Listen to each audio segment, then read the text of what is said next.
বলছি একটা কথা বলবো। বলো।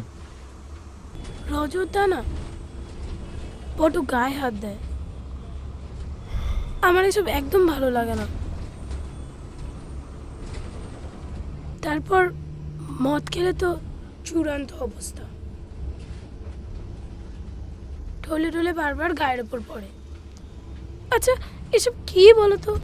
হাতের 5টা আঙ্গুল কি সমান হয়? দে আর মাই ফ্রেন্ডস, ওরা তো আমার বন্ধু। আর সব থেকে বড় কথা, ওরা তো তোমাকেও ভালোবাসে, তাই না? অদ্ভুত কথা বলছো তো। ভালোবাসলেই গায়ে হাত দেবে নাকি? আরে বাবা, গায়ে তো আমিও হাত দিয়েছি, আমরা তো ইন্টিমেট সময়ও কাটিয়েছি। কি আশ্চর্য, তোমার আর আমার সম্পর্কের সমীকরণটা তো আলাদা বাবলুদা।